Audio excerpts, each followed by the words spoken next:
Hey guys, welcome back to another raw training vlog episode. Not even sure what number this is, but today is legs. So as you all know, started off with Matt, possibly when was it 2-3 weeks ago, and yeah, no, it was about 2 weeks ago officially. So everything's set in stone. So we'll quickly use this just to go over the training, what the differences have been, and what my plans are with training. So currently it is still remaining as the Monday, Thursdays off, and then training 5 days a week. So Monday off, Tuesday is upper, which is new for me. I haven't trained an upper, I've never had an upper session, which is good. Wednesday legs, Thursday off, Friday pull, Saturday legs again, Sunday push, repeat. So this is the Saturday leg session. So moving forward for all training now, I'm going to be focusing on not so much about weight. Previously, I've been so focused on weight and how much I'm moving and not so much how I'm moving it. I purely focused on progressive overload and that was it. Whereas now, my upper body, obviously, I was 117.4, whatever it was on stage. So obviously it works. However, I feel like I can get much more out of it. And I feel like my upper body can respond to whatever stimulus I give it, but my legs definitely can improve and don't get the same response. So I've assessed with Matt what needs to change, and we're just going to be focusing on really utilizing the muscle, feeling the muscle while I train. Very, very strict controlled aggression, very strict tempos, taking my time. The load will maybe drop maybe 10-15%, but it makes up for it in I'm feeling the muscle work, but also prioritizing strength and progressive overload. So that's my new style of training moving forward indefinitely now. So as you can see here, a set of 15 plus generally would usually take me like a minute and a half previously. Now it's taking me 2.5 minutes or so or 3 minutes for a set, which is probably a little bit overkill. Also doesn't help that the adductor machine is crap and you can't load any more than a 20 kilo plate on top of it, otherwise it just catches, as you probably saw in that first clip. But legs on both sessions, and including this session now, the Saturday leg session, we start off with 2 sets of adductors. Usually I have previously done that at the end. And this is very new, opens things up. I feel like I can get deeper, I feel more comfortable when I go to my squat pattern. So that's extremely good. Also, I forgot to mention my level of focus while I train. I feel like it's always been very, very good. However, I've always talked about my self-assessment and looking back on what I can improve on, and I'm really trying to nail and hone in on my focused abilities while I'm in the set, also while I'm in the gym too. So really trying to take things to where it needs to be to cause stress and adaptation to grow. So really trying to take things to where they need to be, granted that it's safe and I feel comfortable doing that. If I usually train solo for most things.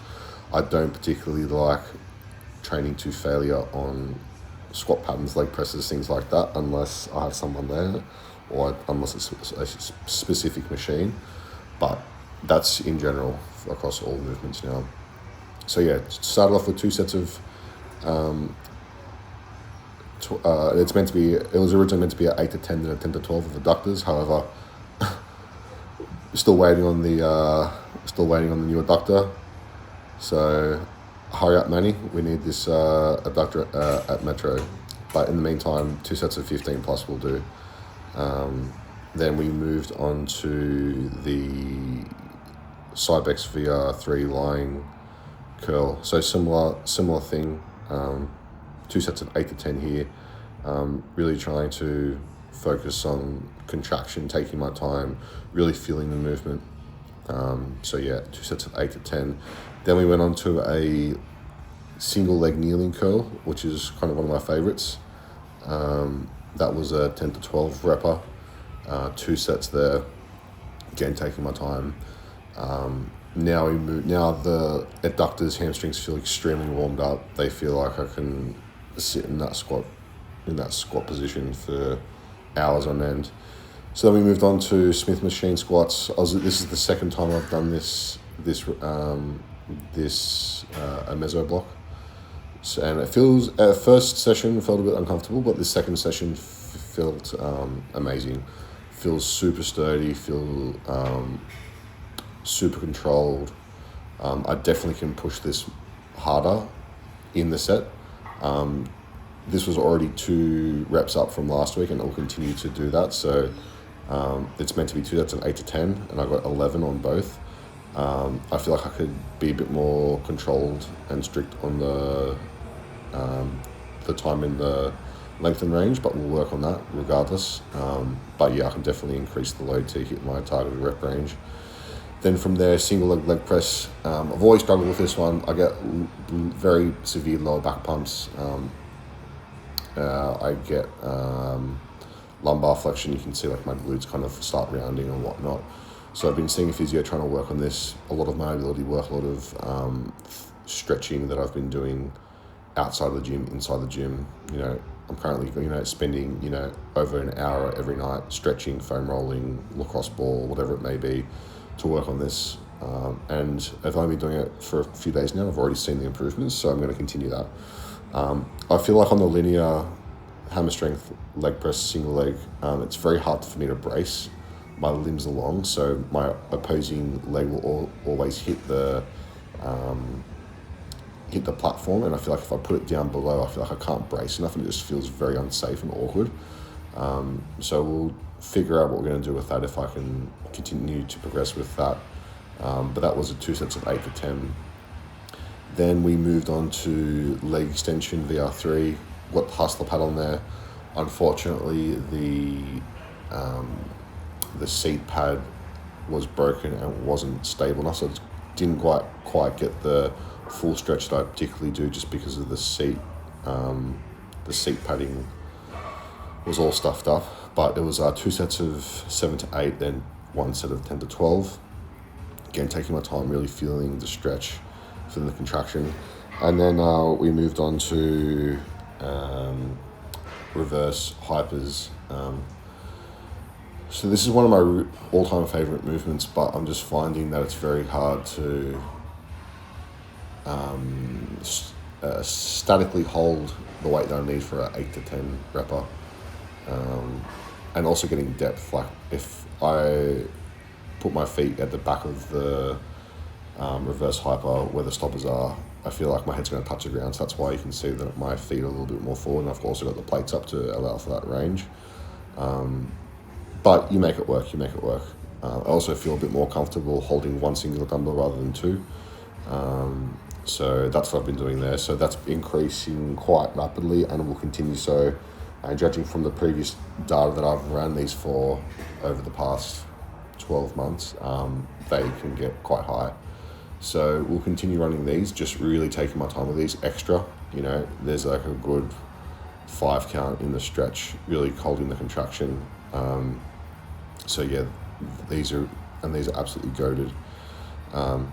Just going back to the Smith machine squat, I forgot to mention that I actually can't grab the bar just because of poor shoulder mobility, surgeries, shoulder reconstructions, the whole lot. So I use straps and make it into a safety squat bar, and this feels fantastic. Absolutely love them. I also squat shoes. There's a wedge behind there which you can use too. But I also these are Roman, I can't even pronounce it. Roman layers, however you want to say it. They're the 3rd version, but with the Versalis insoles in them, which give me extra. I think it's like half an inch in there. So they're basically walking on high heels. They're very, very high. Highly recommend. And then after that, the the reverse hypers. Then we finished off with 2 sets of abs, and that was pretty much the session. So it was a very, very hard session. Improved in all aspects since last Saturday. Intra workout, we'll do another video, but intra workout, 750ml coconut water, 15 grams of essential aminos, 10 grams creatine, 2 grams light salt, 1 gram regular salt. Then also in there, 1 fat load, finished approximately halfway, chucked in a Athlite from a day one nutrition, Jerome 10 for a nice little discount in there. There's a link in my bio for that. And I find that helps with me progressing and finishing off the session. And I find that's it's a good segue halfway through to transition into that and utilize that product. So that's currently the session for legs B. We'll do some more. Voiceovers for the other sessions too. So yeah, hope you guys enjoy. Like, subscribe, share, however you want to say it. Share, like, subscribe. Let me know what you guys want to see next. Use my discount code below. Use the link for the a day one nutrition supplies. Have a hit them up. See what you think. Let me know what you guys think of their products. I will go through another video soon about how I utilize their products, when and why, especially around like my training and my peri-workout nutrition. So peace out, guys. Enjoy.